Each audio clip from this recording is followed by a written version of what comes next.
ተሰጥኦ ማንም ሰው ያልመታውን ኢላማ መምታት ይችላል። ጂኒየስ ወይንም ምጡቅ ግን ማንም ሰው ማየት ያልቻለውን ኢላማ ይመታል ይላል ጀርመናዊ ፈላስፋ አርተር ሾፐንሃወር። ብዙ ጊዜ the philosopher of pessimism በመባል ይታወቃል። አፍራሽ የሆነ አመለካከት ያለው ፈላስፋ ነው የሚሉት። ነገር ግን አሁንም እዚህች ዓለም ላይ ሌላ አይነት ምልከታን፣ ሌላ አይነት እይታን ይዘውልን ከመጡ ፈላስፋዎች መካከል አርተር ሾፐንሃወር አንደኛው ነው። ዓለምን በትክክል ያልተረዳችው ፈላስፋ ሊባልም ይችላል። ምክንያቱም ስራው አሁንም ድረስ በጣም የሚታወስና ብዙዎቹን የሚያመራምር ነው። ታዲያ ዛሬ ስለ ኢንተለጀንስ የተናገረውን ነገር ልንመለከት ነው። ብዙ ጊዜ ማወቅን፣ ምሁር መሆንን በጣም ከሚገባው በላይ ትልቅ አድርገን እንመለከታለን። የሚሰጠው ዋጋ ትልቅ ነው፣ የሚሰጠው ክብር ትልቅ ነው። ካለማወቅ ምን ጊዜ ማወቅ ይሻላል ተብሎ ነው የሚታሰበው። ነገር ግን እውቀት ሲበዛስ ምን ያስከትላል? እንደሚታሰበው ጥሩ ነገር ነው ወይ? ሾፐንሃወር እንደሚናገረው ከሆነ ከጥሩ ነገሩና ከጥቅሙ በላይ ሸክም መሆኑና እርግማኑ ይበዛል ይላል። የደስታ ማጣት ትልቁ ሶርስ ወይንም ትልቁ ምንጭም ኢንተለጀንስ ነው ብሎ ይናገራል። የተወለደው በ1788 ዓመተ ምህረት ሲሆን እዚህች ምድር ላይ ያሉትን ሰፍሪንግ ተብለው የሚታሰቡትን ዓለም የምትሰቃይባቸውን ነገሮች የሚያስተውል ፈላስፋ ነው። በጊዜው የነበሩ ፈላስፋዎችና ታላላቅ አእምሮ አላቸው ተብለው የሚታሰቡ ሰዎች የሰው ልጅን ፖቴንሻል ወይንም የሰው ልጅን አቅም ብቻ ነበር ሲመለከቱ የነበሩት። የሾፐንሃወር ፍላጎት ግን እዛ ጋር አልነበረም። የሰው ልጅ መስማት የሚያስደስተውን ነገር ከመናገር ይልቅ እስከ ዛሬ ድረስ ልብ ያላለውንና ያላስተዋለውን ራሱንም ዞር ብሎ እንዲፈተሽ የሚያደርጉትን ነገሮች ብቻ ሲመረምር ይቆያል። በዚህ ጊዜ ነው እንግዲህ በጣም ምቾት የማይሰጡንን ወይንም መራራ እውነታ የሚባሉትን ነገሮች እየነገረን መምጣት የጀመረው። ከነዚህም መራራ እውነታ ከሚባሉ ነገሮች ውስጥ አንዱ ኢንተለጀንስ ነበረ። የማሰብ ችሎታችን ወይንም ደግሞ የመረዳት አቅማችን እንበለው። ታዲያ ኢንተለጀንስ እስከ ዛሬ ድረስ ሲነገር እንደነበረው ችግሮችን ለመፍታት ይጠቅመናል፣ እውቀትንም ማጠራቀም ነው ተብሎ ነው የተነገረን። ሾፐንሃወር እንደሚናገረው ከሆነ ግን ኢንተለጀንስ ልክ እንደ ስለታማ ጎራዴ ነው። በሁለቱም በኩል ይቆርጣል። የዓለም ጥግ የሚባለው ላይ ወይንም ከፍታ የሚባለው ላይ ሊያደርሰን ይችላል። ካላወቅንበት ደግሞ በተመሳሳይ ሁኔታ የህይወታችንን ፍጻሜ የሚሆንበት፣ ህይወታችንንም የምንጠላበት ምክንያት ሊሆን ይችላል። አንድ ሰው የበለጠ ብዙ ነገሮችን እያወቀ በመጣ ቁጥር ወይንም ኢንተለጀንት እየሆነ በሄደ ቁጥር የህይወትን መከራዎች ለሱ በጣም እየመረሩ ይመጣሉ ይላል። ለዚህ ነው አንዳንድ ጊዜ ስለ አንድ ነገር በጣም ከማወቃቸው የተነሳ ያ ማወቃቸው የእናንተን ደስታ እየነጠቀባቸው የሚመጣው። ለምሳሌ ቺን ዓለም የምትመለከቱበት መንገድ ከሌሎች ሰዎች በጣም የራቀ ቢሆንና የበለጠ ውስጡን ጎርጉራችሁ እያወቃችሁ ብትመጡ ነገሮችን ሌሎች ሰዎች እንደሚያዩት አትመለከቱም። ከዛ በላይ ታዩታላችሁ። ስለዚህ እናንተን የሚገዛ እናንተን የሚማርክ ነገር አይሆንም። በጣም ከማወቃቸው የተነሳ እዚህች ዓለም ላይ ኢንጆይ ልታደርጓቸው ወይንም ልታጣጥሟቸው የሚገቡ ነገሮች ምንም እንዳልሆኑ እየታወቃችሁ ይመጣሉ። ከዓለምም የመነጠል ስሜት እየመጣባችሁ ይሄዳል ማለት ነው። ሰዎች የሚደሰቱበት ነገር እናንተን አያስደስታችሁም። ከሰዎች ጋር ራሳችሁን አንድ ልታረጉም አትችሉ። ሾፐንሃወር እንደሚናገረው ከሆነ ኢንተለጀንስ የኛን ግንዛቤ ከፍ እያረገልንና እየጨመረልን ይመጣል። በተመሳሳይ ሁኔታ ግን ለስቃይና ለህመም እኛን ስስ እያረገን ይመጣል። ስለዚህ ሴንሲቲቭ እየሆነን እንሄዳለን። ኢንተለጀንስን ልክ እንደ ብርሃን አድርጋችሁ አስቡት። እናንተ በጣም አወቃችሁ ቢባል በጣም እያበራችሁ ትመጣላችሁ ማለት ነው። ትልቅ ብርሃን አላችሁ ማለት ደግሞ በዛውም ልክ ትልቅ የሚባል ጥላ ይኖራችኋል። ስለ ህይወት ያወቃችሁትና የተረዳችሁት ነገር እንዳለ በብርሃን ከተመሰለ ያ ብርሃን ደግሞ የሚፈጥረው የራሱ የሆነ ጥላ አለው። ጥላውም ደግሞ ልክ እንደ ብርሃኑ የሰፋ ይሆናል። ሾፐንሃወር እንደሚያስረዳው ከሆነ አንድ ኢንተለጀንት የተባለ ሰው ወይንም ደግሞ ብሩህ የሚባል አእምሮ ያለው ሰው ነገሮችን በደንብ ጠንቅቆ የሚገነዘብና ከሌሎቹ በላይ የግንዛቤ መጠኑን ያሳደገ ሰው ነገሮችን እንዳሉት አይመለከትም። ከነዛም በላይ ውስጣቸውን ለማወቅ ይሞክራል። ይህ ማለት ምን ማለት ነው ካላችሁ፣ ህይወትን አንዳንድ ጊዜ ለመቋቋም ብለን ለራሳችን ምቾት የሚሰጡንን ውሸቶች እየነገርን ህይወት የተባለችዋን ነገር ለመቋቋም እንሞክራለን። ያ ሁሉንም ነገር የተረዳው ሰው ወይንም ደግሞ ከሌሎች በላይ የተሻለ አንደርስታንዲንግ ያለው ሰው ራሱን እንደዛ ብሎ ማታለል የሚችል ሰው አይደለም። ምክንያቱም ህይወትን እንደ ህይወት አይደለም የሚመለከታት፣ እውነታ እንዳልሆነች ያውቃል። ኢሉዥኑን ሰባብሮ ወይንም ደግሞ እውነታ መሳይ ውሸትን አልፎ ነው የሚመለከተው። ሌላው ተራው የሚባል ሰው እዚህች ዓለም ላይ ጥሩ ነገሮችን እያሳኩ ማለፍን ይፈልጋል። ለምሳሌ ጠፊ የሚባሉ ነገሮችን ከዲግሪ እስከ ስኬት፣ ከስኬትም እስከ ገንዘብ፣ ከገንዘብም እስከ ደህና ቤተሰብ፣ በምንም አይነት ሙያ ውስጥ የተሰማራ ሰው ቢሆንም ያንን ሙያ ማስተር ማድረግ፣ እነዚህ ሁሉ ነገሮች የሰው ልጅ የሚመለከታቸው ጠዋት እየተነሳ የሚያሳደዳቸው ነገሮች ናቸው። ኢንተለጀንት የሆነ ሰው ግን በጣም ያወቀ ሰው የእነዚህን ነገሮች ከንቱነት ይረዳል። እነዚህን ነገሮች እያሳደድኩ ቤት ዞሮ ዞሮ ማጣት አይቀርም። አይቀርም፣ ስለዚህ ምን አለፋኝ ብሎ የሚያስብ አይምሮ ይሆናል። ምናልባትም ይህ አመለካከት ጥሩ ሳይሆን አይቀርም፣ ከንቱ የሆኑ ነገሮችን ከማባረር ይቆጥበናል ብላችሁ ታስቡ ይሆናል። ከዛም በላይ በጣም ሰዎች ሊረዱ ያልቻሉትን ነገሮች ልትረዱ ትችላላችሁ። ነገር ግን ፊሊንግ ኦፍ አይዞሌሽን ወይንም ደግሞ የመገለል ስሜት ደግሞ ይሰማቸዋል። እሱ ነው ደስታችሁን እየነጠቀ የሚመጣው። ይቺን ዓለም ይቺን ህይወት የተባለችዋ ነገር እንዳለችው ስትረዱ፣ በዚህች ህይወት በተባለች ነገር ውስጥም ያላችሁን ቦታ ስትመለከቱት በአጠቃላይ የዓለምን ግዴለሽነት ትመለከታላችሁ። ግዴለሽነት ስል ምን ማለቴ ነው? ልክ እንደ ጎራዴ ነው ብያቸዋለሁ። በሁለቱም በኩል ይቆርጣል። እናንተ በሁለቱም በኩል መሄድም ትችላላችሁ። ህይወትም ዓለምም እናንተ እንደሆናችሁ ላትሆንባችኋለች። ሾፐንሃወር እያሳሰበን የሚሄደውም እዚህ ነገር ላይ ነው። አንድ ሰው በጣም እያወቀ ሲመጣ አዌርነስ የተባለው ወይንም ግንዛቤው ከፍ እያለና እያደገ በመጣ ቁጥር እንደ ሌሎች ሰዎች በትናንሽ ነገሮች ውስጥ ደስታን ማግኘት ይከብደዋል። ለሌሎች ሰዎች ሲምፕል የሚባሉ ፕሌዠሮች አሉ። ወጣ ብሎ ፀሐይ መሞቅ እንኳን ደስታ የሚሰጠው ሰው ይኖራል። እነዚህ ነገሮች ለዚህ ኢንተሊጀንት ለተባለው ሰውዬ ደስታን መስጠት ያቆማሉ። ብዙ የማያቅ ሰው ወይንም ኢንተሊጀንት ያልተባለ ሰው በየቀኑ በሚያደርገው ተራ በሚባል ነገሮች ውስጥ ደስታን የሚያገኝ ሰው ሊሆን ይችላል። ኢንተሊጀንት የተባለ ሰው ግን አይኖቹ ማለትም ደግሞ አይነ ህሊናው ከነዚህ ነገሮች አልፈው ውስጡን የሚያዩ አይኖች ይሆናሉ። እንደ ሌላው ሰው ከላይ እያየ ብቻ መደሰት የሚችል ሰው አይደለም። ውስጡንም በደንብ ጠንቅቆ የተረዳ ሰው ይሆናል። ይህ ማለት ብዙ ነገር ማወቅ ያን ያህል መጥፎ ነው ወይ ካላችሁ አይደለም። ሾፐንሃወር ኢንተሊጀንስ የሚባለው ነገር መጥፎ ነው እያለ አይደለም።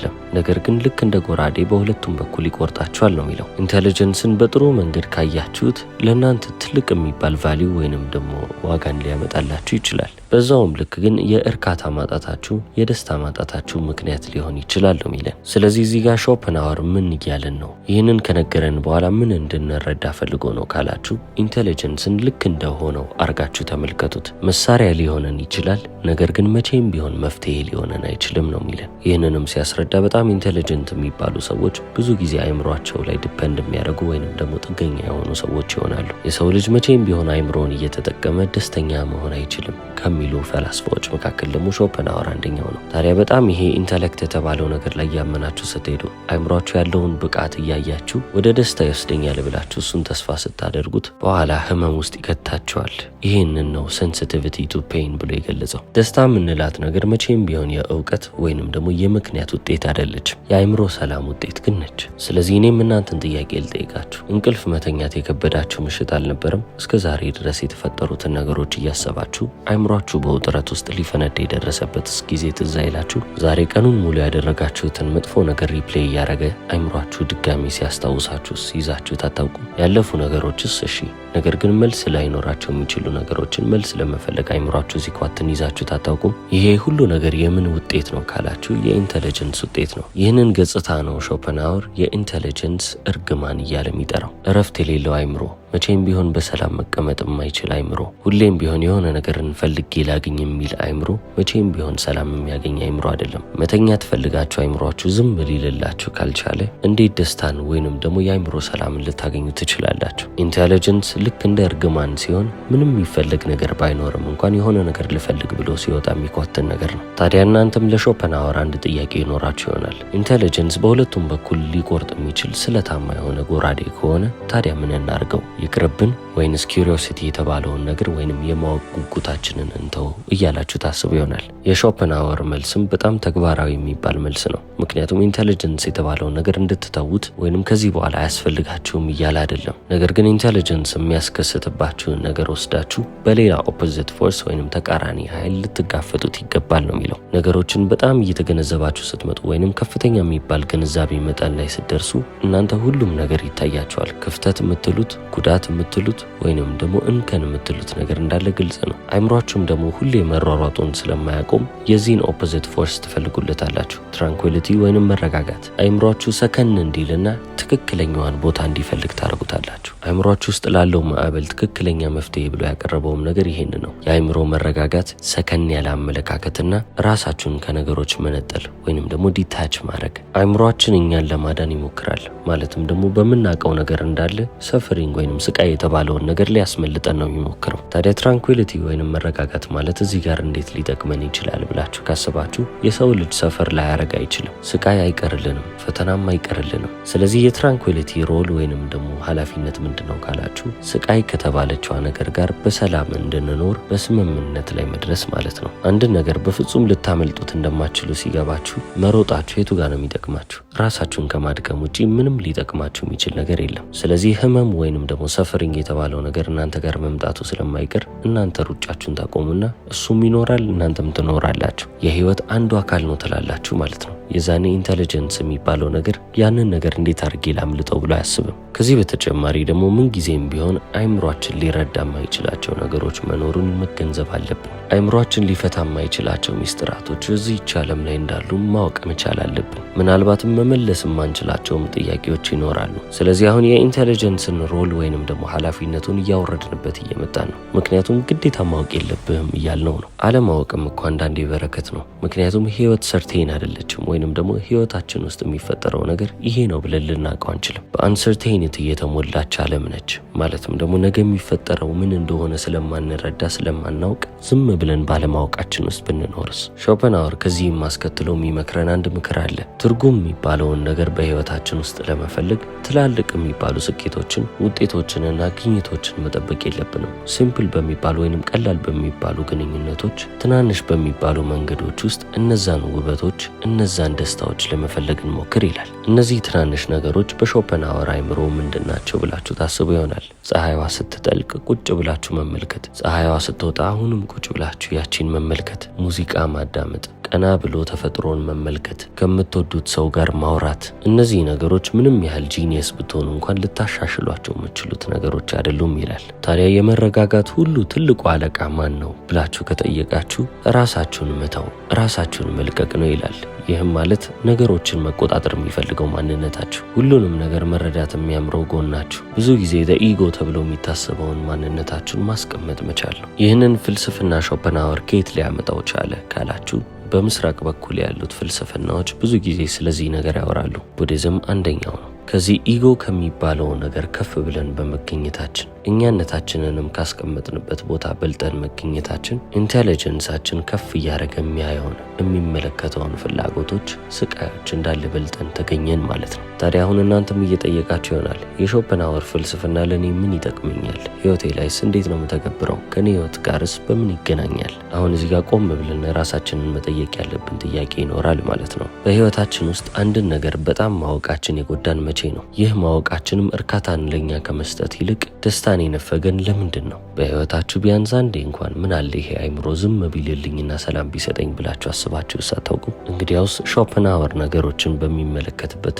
ወይንም ፍልስፍናው በተመሰረተበት መንገድ ውስጥ ዋነኛው ነገር ምንድነው ካላችሁ የመኖር ፍላጎት ወይንም ደግሞ the will to live ብሎ ይጠራዋል። ህይወት አለው ብለን የምናስበው ማንኛውም ነገር እዚህ ዓለም ላይ ሊኖር የቻለው የመኖር ፍላጎት ስላለው ነው ብሎ ያምናል። ለዚህ ነው የሰው ልጅ እየወለደ ዘሩን እያበዛ መሄድ የሚፈልገው። የመኖር ፍላጎት የምትባለው ነገር ባትኖር ኖሮ ሰዎች እየተዋለዱ አይሄዱም ነበር። መከራ ቢበዛ ስቃይ ቢበዛ እንኳን አይ ከዚህ በኋላ ምንም አናረግም ብሎ የሚያስብ ሰው የለም። አሁንም እየተባዛን ህይወታችንን እያስቀጠልን መሄድ እንፈልጋለን። የሰው ልጅ ዘሩን እያበዛ ለመሄድ ወይንም በህይወት እየተረፈ ለመቀጠል ደስተኛ መሆን አይጠበቅበትም፣ ደስታ ማጣትም አይጠበቅበትም። ምንም ይሁን ያ ነገር መቼም ቢሆን አይቀርም ነው። ሾፐንሃወር በሚናገራቸው ነገሮች ውስጥ ደግሞ ከተመለከትን ሁላችንም ቢሆን የፍላጎቶቻችን እስረኞች ወይንም ባሪያዎች ነን። ብዙ ማወቃችን የሚጎዳና ብዙ አለማወቃችን የሚጠቅመንም እዚህ ጋር ነው። ኢንቴሊጀንት የማይባለው ሰው ወይንም ሞኝ የሚባለው ብዙም አያውቅም የሚባለው ሰው የህይወትን ፍላጎቶች እሱ የሚሰማውን ነገር እያባረረ መቀጠሉን አይቀርም። በእነዛ ነገሮች ውስጥ ደስታን እያገኘ ይሄዳል። ማለትም ደግሞ እነዚህ ፍላጎቶች ለምንድን ነው የመጡት፣ ምን ይሰራሉ ብሎ የመጠየቅ ምንም አይነት ፍላጎት የለውም። ቅድም እንዳልኳችሁ አይምሮ ያን ያህል ኢንቴሊጀንት የሚባል አይደለም። ስለዚህ ዝም ብሎ ብቻ መሄድ ነው ስራው። በእነዚህ ነገሮች ውስጥም ደግሞ ደስታን እያገኘ ይመጣል። በጣም አወቀ የሚባለው ሰውስ የቱ ጋር ነው የሚሰቃየው ካላችሁ እዚሁ ነጥብ ላይ ነው። አንድን ነገር ሲፈልግ አይምሮ ቀድሞት ያንን ነገር ለምን እንደፈለገ፣ መጨረሻ ላይስ ምን ሊጠብቀው እንደሚችል ሁሉንም ነገር ቀድሞ ያሰላለታል። እነዚህን ነገሮች አባራ ሄደ መጨረሻ ላይ ማጣት ካልቀረ መጨረሻ ላይ ደስታውንም ካላገኘው እርካታውንም ካላገኘው ምን ይሰራልሃል? አርፈ ቁጭ አትልም ወይ ነው የሚለው። ስለዚህ በጣም ኢንቴሊጀንት የሚባለው ሰውና ተራ የሚባለውም ሰው እየተለያየ በመካከላቸው ክፍተት እየተፈጠረ የሚመጣው እዚህ ጋር ነው። አወቅኩ የሚለው ሰው ጠፊ ለሆኑ ነገሮች ለምን ትሰራለህ? ለምን ትለፋለህ? በመጨረሻም ስቃይ አይቀርልህም ብሎ የሚያስብ አይምሮ ነው የሚሆነው። ስለዚህ በጣም ብዙ ያወቁ የሚባሉ ሰዎች ህይወትን ከውስጥ ሆኖ ተሞክሯቸውን እየተመለከቱ እየተመለከቱ ያሉ ሰዎች ሆነው ሳይሆን ከውጭ ሆነው እንደሚመለከቱ አይነት ሆነው ራሳቸውን አግልለው ያገኙታል።